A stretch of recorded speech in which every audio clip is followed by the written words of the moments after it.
Halo teman-teman semua, apa kabar kalian? Tetap semangat, tetap optimis, kalau kalian pasti jadi pemenang. Amin. Bertemu lagi dengan saya, Ginpera Ginting, di mana materi diskusi kita hari ini adalah tentang metode dan media promosi kesehatan. Materi ini adalah materi yang paling banyak di-request oleh teman-teman semua. Dan materi ini juga adalah merupakan materi penutup ataupun pertemuan kita di bimbingan Idola CPNS. Tapi walaupun demikian, teman-teman jangan berkecil hati karena kami pasti kawal kalian sampai kalian dapat NIP. Jadi kita akan berdiskusi dalam kelompok. Nah, materi ini teman-teman menurut saya adalah materi yang sulit. Kenapa? Karena pada saat saya menemukan soal tentang materi ini, saya mendapatkan yang namanya dilema. Karena pasti ada 2 atau 3 opsi jawaban yang benar terkait dengan jawaban soal. Tapi menurut si pembuat soal, pasti ada yang paling benar di antara ketiga atau 2 opsi jawaban tersebut. Tapi tidak masalah. Di sini kita akan mempersatukan persepsi agar kalian dapat menjawab soal dengan tepat jika kalian menemukan materi yang berkaitan dengan diskusi kita hari ini. Oke teman-teman, untuk mempersingkat waktu langsung aja kita masuk ke slide berikutnya. Nah, sebelum masuk ke materi, kita tahu apa itu promosi kesehatan, penyuluhan kesehatan, dan pendidikan kesehatan. Ketiga ini sebetulnya sama, ya, di mana pengertiannya secara umum adalah suatu upaya untuk meningkatkan kemampuan masyarakat melalui pembelajaran dari, oleh, untuk, dan bersama masyarakat agar masyarakat dapat menolong diri sendiri dari terjadinya sebuah permasalahan kesehatan. Nah, inti dari materi kita adalah tentang ini nih, metode dan media Promkes, yaitu kombinasi antara cara-cara dan alat bantu atau media yang kita gunakan untuk menyampaikan pesan-pesan kesehatan kepada sasaran atau target. Nah, berdasarkan sasaran, ada 3 metode dan teknik promosi kesehatan, teman-teman. Yang pertama adalah sasarannya individual atau perseorangan. Yang kedua, sasarannya kelompok. Yang ketiga, sasarannya massal atau masyarakat umum. Nah, di mana metode promosi individual dapat kita berikan penyuluhan dengan metode bimbingan, metode penyuluhan, dan metode wawancara. Nah, jika sasaran kita adalah kelompok, di mana kelompok ini terbagi menjadi 2, di mana ada kelompok besar, jika target ataupun jumlah sasarannya lebih dari 15 orang. Metode yang kita gunakan adalah ceramah dan seminar. Dan jika kelompok kecil, jika pesertanya kurang dari 15 peserta, kita dapat memberikan metode penyuluhannya dengan cara diskusi, brainstorming, snowball, role play, dan permainan simulasi. Nah, yang ketiga, jika metode promosi kesehatan massal, targetnya masyarakat luas, kita dapat menggunakan metode public speaking dan media massa. Oke, bisa diterima ya teman-teman? Nah, penjelasan lebih lanjut, ini jika kelompok besar, maka kita menggunakan yang namanya ceramah dan seminar. Jumlah pesertanya di atas 15 orang. Jika kelompok kecil, pesertanya kurang dari 15, kita menggunakan diskusi kelompok, curah pendapat atau brainstorming, bola salju atau snowball, dan kelompok-kelompok kecil atau bush group, dan memainkan peranan atau role play dan permainan simulasi. Nah, teman-teman, pengertian-pengertian ini akan kita bahas di slide selanjutnya, ya. Dan untuk pertama, kita masuk ke kelompok ataupun sasaran individual atau perseorangan. Metode pertama yaitu bimbingan dan penyuluhan. Yaitu ada kontak antara klien dan petugas kesehatan dan lebih intensif. Bayangkan aja ketika teman-teman melaksanakan tugas akhir dan ada yang namanya proses bimbingan. Ya. Kemudian yang kedua adalah dengan metode wawancara, di mana petugas kesehatan dengan klien menggali informasi mengapa ia tidak mau atau belum menerima perubahan. Apakah ia tertarik atau tidak terhadap perubahan tersebut. Ya, ini adalah metode jika sasarannya perseorangan. Kemudian, jika sasarannya kelompok kecil, kurang dari 15 orang, kita dapat melakukannya dengan metode diskusi kelompok. Ya. Terdiri dari pemimpin dan peserta diskusi. Kemudian curah pendapat atau brainstorming, yaitu teknik melontarkan suatu masalah oleh pemateri, kemudian kelompok sasaran menjawab atau menyatukan pendapat atau komentar sehingga mungkin masalah tersebut berkembang menjadi masalah baru. Ya. FGD misalnya, teman-teman. Kemudian yang ketiga, menggunakan kelompok-kelompok kecil atau bush group, yaitu kelompok langsung dibagi menjadi kelompok-kelompok kecil, kemudian diberi suatu permasalahan yang sama atau tidak sama dengan kelompok yang lain. Dan masing-masing kelompok tersebut akan mendiskusikan masalahnya, kemudian hasil dari setiap kelompok didiskusikan kembali dan mendapatkan kesimpulan. Kemudian yang keempat adalah bermain peran atau role play, yaitu teknik dengan menekankan terhadap masalah yang diangkat dalam pertunjukan. Jadi permasalahan dibuat dalam sebuah pertunjukan, sehingga target ataupun sasaran dapat memahami ataupun menerima penyuluhan ataupun edukasi yang kita berikan melalui pertunjukan tersebut. Kemudian yang kelima adalah demonstrasi, yaitu teknik yang digunakan dengan cara menceritakan dan memperagakan sesuatu dengan langkah-langkah pengerjaan. Langsung dipraktekkan, langsung dicontohkan.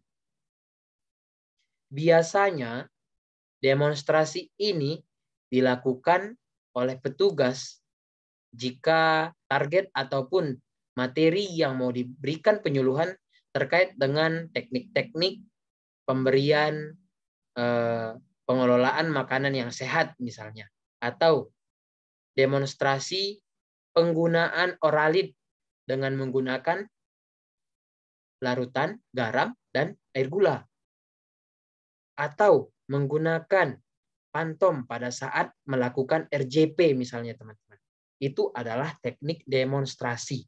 Ada perlakuan langsung, ada praktek langsung. Kemudian yang keenam adalah permainan atau games. Itu metode permainan pada umumnya dipergunakan untuk tujuan belajar agar menjadi efisien dan efektif dalam suasana gembira meskipun sedang membahas tema yang sulit atau berat. Nah, metode permainan ini biasanya sering kita dengar belajar sambil bermain nih. Ya. Jadi kita membuatnya dalam sebuah permainan, tapi di dalam permainan tersebut kita tetap belajar. Oke, teman-teman? Nah, sekarang kita masuk ke kelompok besar ataupun sasarannya itu harus lebih dari 15 orang. Kita dapat menggunakannya dengan ceramah ataupun seminar. Pastinya teman-teman pasti pernah mengikuti yang namanya seminar dan pernah mendengarkan yang namanya ceramah. Dan jika nanti peserta dalam kasus lebih dari 15 orang, pilihlah metode pemberian edukasi dengan cara ceramah ataupun seminar. Nah, dan bila sasarannya adalah massa atau masyarakat umum, metode yang kita gunakan adalah ceramah umum, pidato, diskusi melalui media elektronik, televisi, radio, iklan, simulasi di media massa, sinetron, tulisan di majalah atau koran, billboard, seperti spanduk, dan poster. Nah, pertama kita masuk yang namanya metode pendekatan massa, ceramah umum atau public speaking. Nah, ini biasanya pada Hari Kesehatan Nasional, Menteri Kesehatan atau pejabat kesehatan berpidato di hadapan masyarakat untuk menyampaikan pesan-pesan kesehatan. Kemudian yang kedua, berbincang-bincang atau talk show, yaitu tentang kesehatan melalui media elektronik, baik TV maupun radio, pada hakikatnya merupakan bentuk pendidikan kesehatan massa. Kemudian yang ketiga, simulasi, yaitu dialog antara pasien dengan dokter atau petugas kesehatan lain tentang suatu penyakit atau masalah kesehatan di suatu media massa juga merupakan pendekatan massa. Kemudian tulisan-tulisan di majalah atau koran, seperti artikel misalnya. Kemudian yang terakhir adalah billboard, yaitu spanduk, poster, dan sebagainya yang merupakan bentuk pendidikan kesehatan. Nah, pernah kan teman-teman melihat kalau kita pergi ke rumah sakit atau ke puskesmas, pasti ada tulisannya jaga kebersihan, atau ayo ke posyandu, atau ayo berperilaku hidup sehat. Nah, itu merupakan billboard. Di mana billboard ini terdiri dari beberapa contoh seperti poster, spanduk, dan lainnya. Nah, untuk perbedaannya, spanduk biasanya dipakai di tempat-tempat umum, teman-teman. Misalnya di objek wisata atau di masyarakat. Larangan buang sampah, himbauan untuk hidup bersih sehat. Sedangkan poster, dia lebih rinci lagi, karena dia lebih kecil. Misalnya kelompok-kelompok besar masyarakat, tapi targetnya itu kelompok-kelompok yang homogen. Misalnya anak sekolah, sasarannya anak kuliah. Contohnya, dilarang merokok. Atau dilarang atau himbauan untuk tidak menggunakan narkoba misalnya. Itu kita gunakan dengan poster. Kemudian, penggolongan media promosi kesehatan. Nah, jika tadi kita berbicara dengan sasaran, ini kita berbicara tentang penggolongannya berdasarkan cara produksinya. Ada media cetak, ada media elektronik, dan media luar ruang. Media cetak itu media statis dengan menggunakan pesan-pesan fisik. Media cetak pada umumnya terdiri dari gambaran sejumlah kata atau gambaran foto dalam tata warna. Sedangkan media elektronika yaitu suatu media bergerak dan dinamis, dapat dilihat dan didengar dalam menyampaikan pesannya melalui alat bantu elektronika.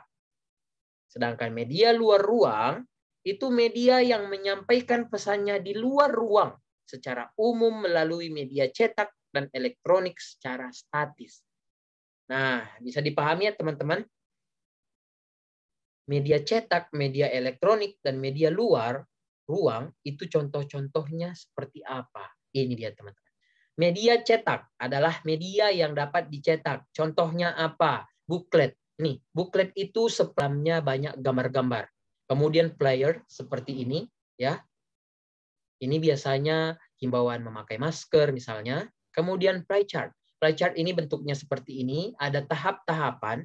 Jadi ada dia tahap pertama, kedua, ketiga sampai selesai sesuai dengan tujuan yang diinginkan. Inilah disebut dengan pie chart. Kemudian ada poster. Nah, ini ya teman-teman, tadi sudah saya singgung.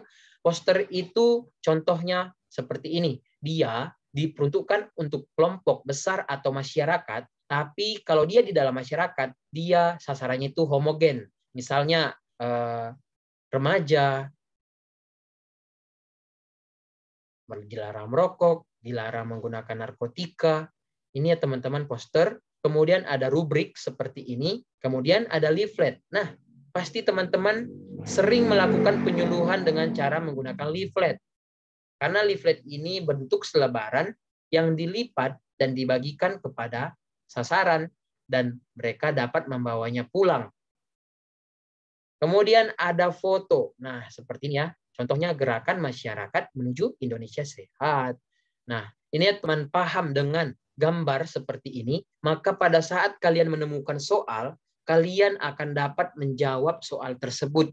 Kalian sesuaikan, kalian mainkan analisisnya, mainkan logikanya, apa yang diminta si soal, kaitkan dengan permintaan ataupun metode cetak tersebut ini. Karena jujur saja, tidak ada yang mengatakan media untuk penyakit diare dengan leaflet, media untuk penyakit ISPA dengan rubrik, nggak ada seperti itu teman-teman. Yang namanya media itu semuanya sah dan semuanya benar. Tapi menurut si pembuat soal, akan ada satu jawaban yang paling benar. Makanya di sini kita akan bahas kelebihan dan kelemahan dari masing-masing ini semuanya. Dan saya akan menerangkan pertanyaan-pertanyaan yang paling sering ditanyakan pada saat ujian SKB. Sedangkan yang lain-lainnya itu cukup kalian ketahui aja sebetulnya. Yang penting kalian tahu bentuk rubrik seperti ini dan buklet seperti ini. Yang paling banyak ditanya adalah tentang poster, leaflet, buklet, spanduk, ya, dan satu lagi media yang ditanyakan itu adalah aku lupa teknik komunikasinya. Nanti akan ada teknik komunikasi langsung dan tidak langsung. Ya. Oke. Kemudian media elektronika itu ada televisi, radio, video, slide, film ataupun strip. Nah, PowerPoint itu masuk ke dalam slide, di mana PowerPoint itu adalah kumpulan ataupun materi-materi pokok yang dibuat dalam slide yang akan dibagikan kepada sasaran, dapat berupa gambar dan dapat juga berupa kata-kata. Ya. Kemudian media luar ruang.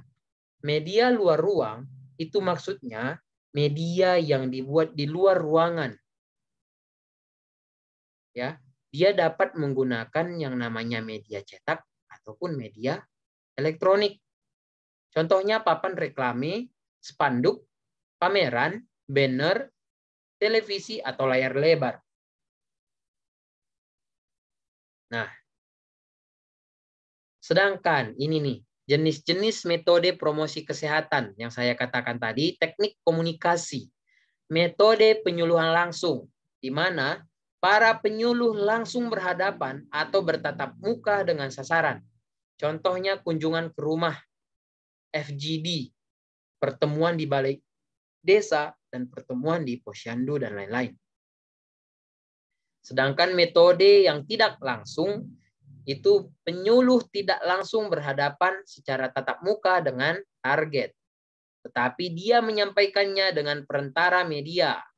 Dapat berupa publikasi dalam bentuk media cetak, pertunjukan film, ataupun yang lainnya.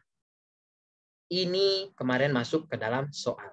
Jadi, contohnya kemarin, perawat berkunjung ke rumah pasien yang mengalami diagnosa TB paru.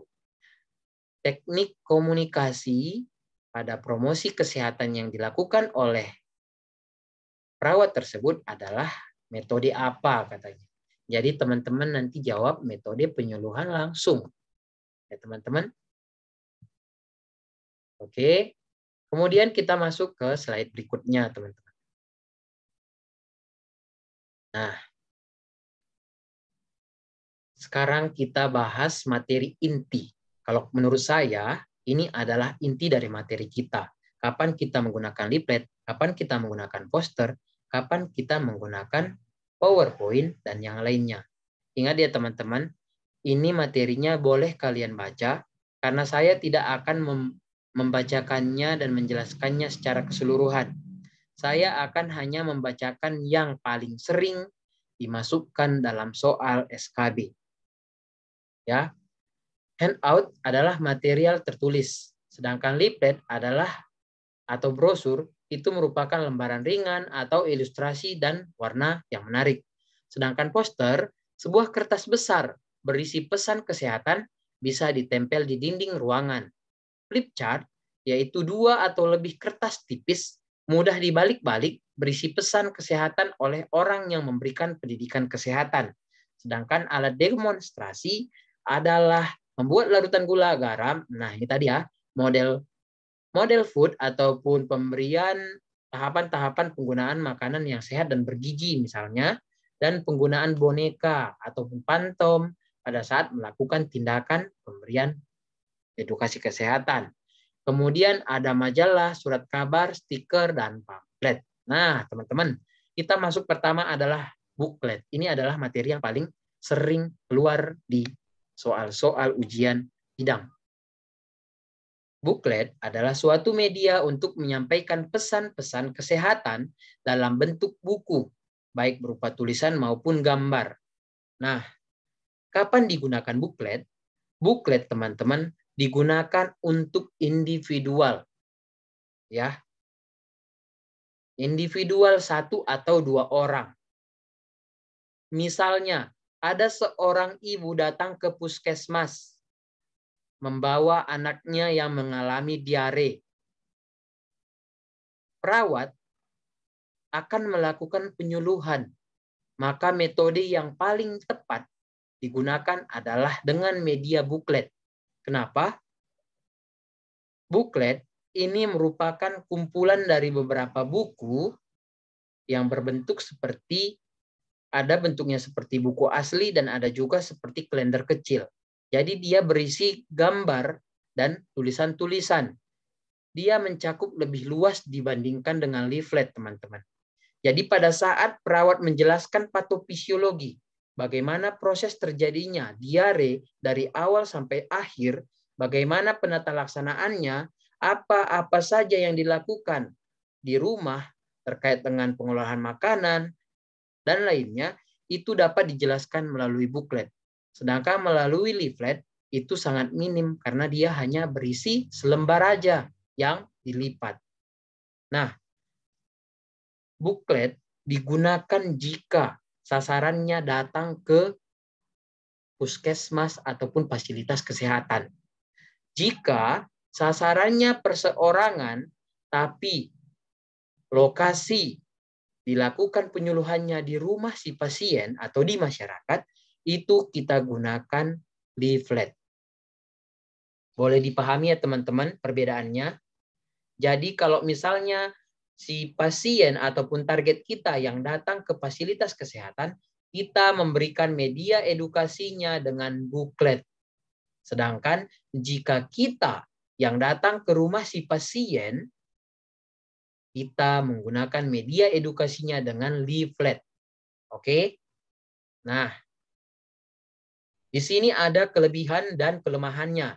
Ini kalian bisa baca karena menurut saya membantu sebetulnya.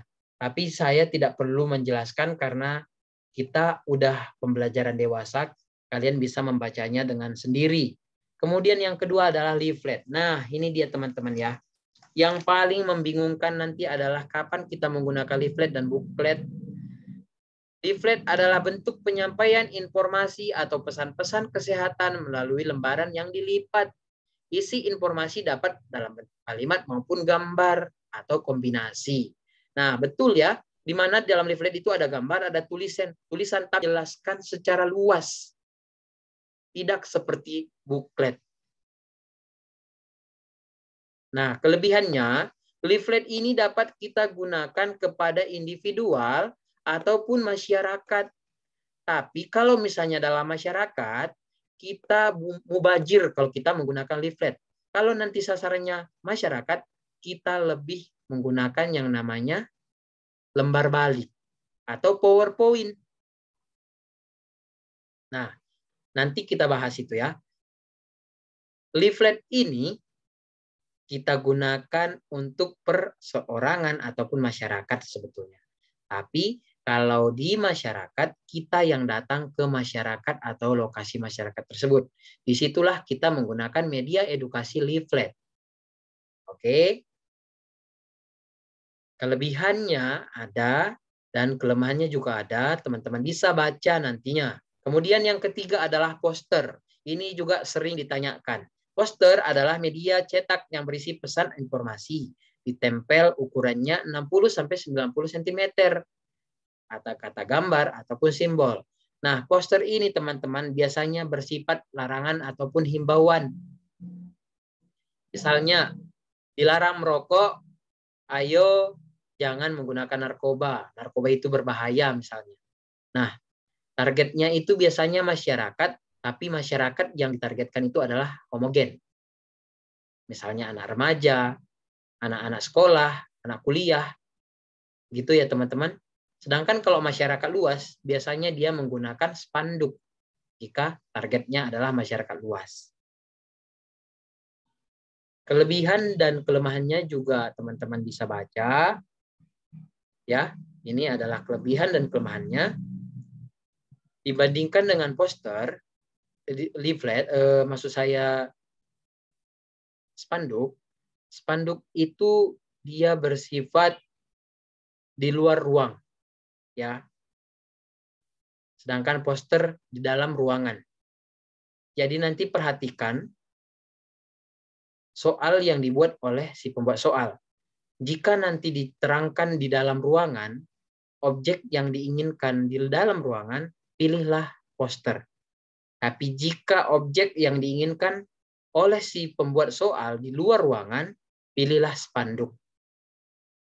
Oke teman-teman, sedangkan baliho ataupun billboard yang lainnya itu biasanya terkait dengan promosi bukan di bidang kesehatan. Misalnya kampanye, misalnya promosi produk tertentu, produk HP misalnya. Jadi itu tidak usah dihiraukan. Yang paling penting adalah poster dan spanduk. Ya. Kemudian ada flyer atau selebaran, bentuknya seperti leaflet tetapi tidak berlipat. Ya, dia berbentuk seperti brosur. Ini biasanya untuk promo-promo kesehatan misalnya bisa, tapi ini juga jarang dipakai oleh si pengguna atau si pembuat soal dalam opsi jawaban. Kemudian flip chart, ini lembar balik ya. Lembar balik, ini yang saya bilang. Media penyampaian pesan atau informasi kesehatan dalam bentuk lembar balik. Biasanya dalam bentuk buku, di mana setiap lembar halaman berisi gambar peragaan dan lembaran baliknya berisi kalimat sebagai pesan atau informasi yang berkaitan dengan gambar tersebut. Nah, sekedar informasi, flip chart atau lembar balik ini ada dua jenisnya. Yang pertama, dia berbentuk buku seperti kalender. Yang kedua, dia berbentuk kertas besar, di mana akan diterangkan seperti papan tulis, tapi dia dapat dilipat ke belakang ataupun diubah lembar per lembarnya. Jika lembaran pertama yang dijelaskan sudah penuh, maka dapat ditulis di lembar berikutnya. Oke? Nah, kalau misalnya di masyarakat, teman-teman, biasanya kita menggunakan yang namanya PowerPoint. Kenapa? Karena PowerPoint itu bersifat dapat kita munculkan gambar, video, dan tulisan sehingga dia lebih menarik. Tapi perhatikan soal. Kalau misalnya nanti di soal dikatakan tidak ada listrik, maka kalian menggunakan yang namanya lembar balik sebagai alternatif. Oke? Bisa dipahami ya?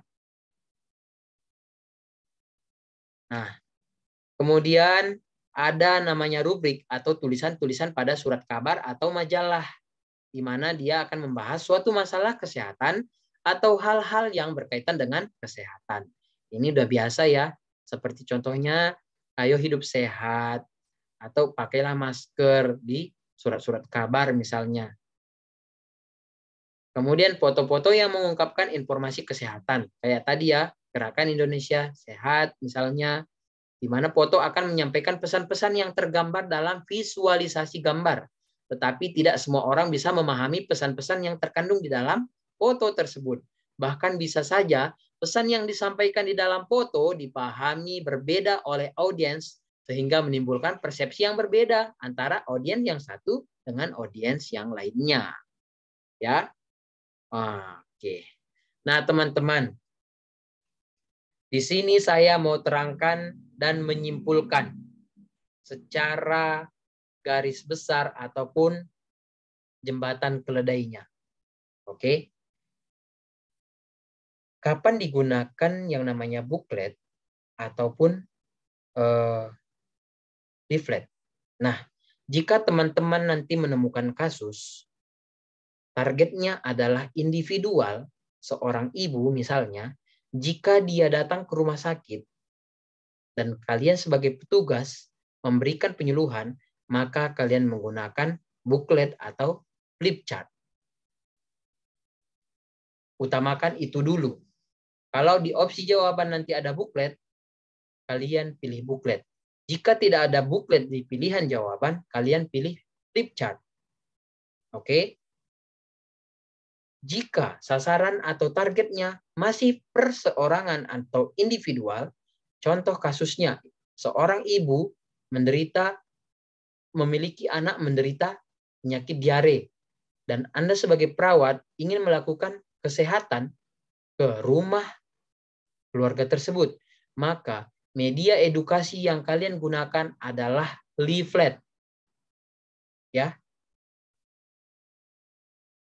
Karena leaflet tersebut dapat dibawa oleh si target tersebut. Jadi dia dapat mengulang jika dia tidak paham nantinya. Sedangkan booklet tidak mungkin dibawa pulang karena dia bersifat lebih mahal, ya. Terus dia pencetakannya juga lebih ribet. Kemudian, kapan kalian menggunakan poster? Kapan menggunakan spanduk? Pilih spanduk jika targetnya adalah masyarakat luas. Oke? Mulai dari anak-anak sampai orang tua ataupun lansia. Dan biasanya objek yang ditanyakan dalam soal itu berada di luar ruangan. Dilarang membuang sampah. Jaga kebersihan. Itu adalah spanduk. Sedangkan kalau target ataupun objek yang diminta si soal di dalam ruangan, maka kita membuat alternatifnya adalah poster. Ya. Jadi ingat ya teman-teman, media edukasi itu boleh digunakan pada saat kapan apapun sebetulnya. Tapi ada momen-momen tertentu pada saat kita melakukan ini, media yang paling tepat itu adalah ini gitu. Dan berdasarkan teori, saya belum menemukan yang namanya literatur, beberapa link, beberapa akses, tapi saya tidak menemukan jawaban. Tapi setelah saya baca beberapa sumber dan ternyata seperti ini rupanya gitu. Jadi yang saya terangkan barusan itu adalah kesimpulan dari berbagai link ataupun berbagai sumber. Ya teman-teman, kalau dia di luar ruangan dan targetnya adalah masyarakat, itu kalian harus memilih pertama adalah spanduk. Jika objeknya ataupun targetnya dalam ruangan, kalian pilihlah poster. Oke. Kemudian, kapan kita menggunakan PowerPoint?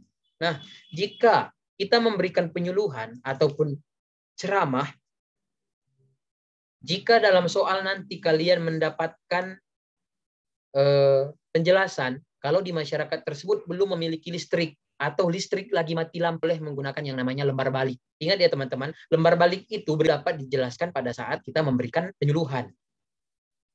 Ya, lembar balik ada dua. Satu, dia yang berbentuk kecil seperti kalender, berisi tulisan atau kata-kata atau gambar. Dan ada juga lembar balik yang berbentuk kertas besar, di mana nanti dia akan dibalik-balik jika udah selesai diisi ataupun ditulis oleh si pemateri.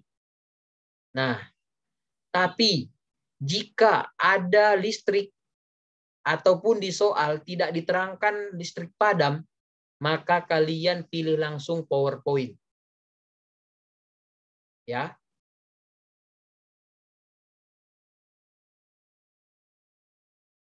Kemudian tekniknya lagi teman-teman. Demonstrasi. Kalau misalnya nanti yang diinginkan oleh si pembuat soal tentang terkait pengolahan makanan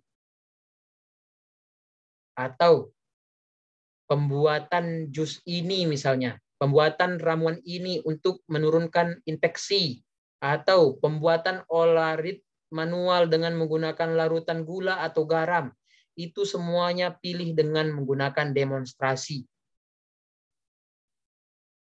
Ya, atau menggunakan boneka seperti pantom misalnya. Pada saat dilakukan penyuluhan kesehatan bantuan hidup dasar kepada masyarakat awam, kita langsung memperagakannya kepada pantom.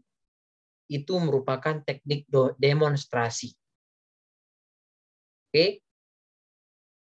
Itulah yang paling penting menurut saya teman-teman harus pelajari di kesimpulan ini. Sedangkan yang tadi, yang lainnya itu ada juga memang ditanyakan. Contohnya nanti jika target sasarannya itu 15 orang, maka metode penyuluhan yang kita gunakan itu dengan cara apa? Ya, nanti dikatakan juga dalam soal, kamu sebagai petugas kesehatan akan ditugaskan untuk memberikan penyuluhan kesehatan. Jumlah peserta yang akan kamu berikan penyuluhan kesehatan adalah 55 orang. Maka metode yang kamu gunakan adalah apa katanya? Ada ceramah, ada diskusi, ada snowballing, dan yang lainnya. Nah, pilihlah langsung ceramah. Karena targetnya itu banyak. Ya teman-teman.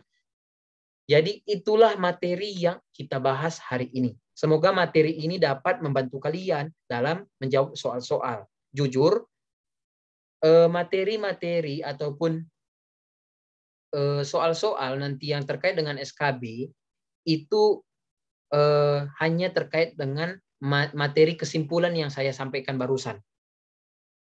Nggak susah kok. Yang penting kalian ingat medianya di luar ruangan atau dalam ruangan, targetnya perseorangan atau kelompok, terus targetnya di rumah sakit atau di fasilitas kesehatan atau di rumah si pasien.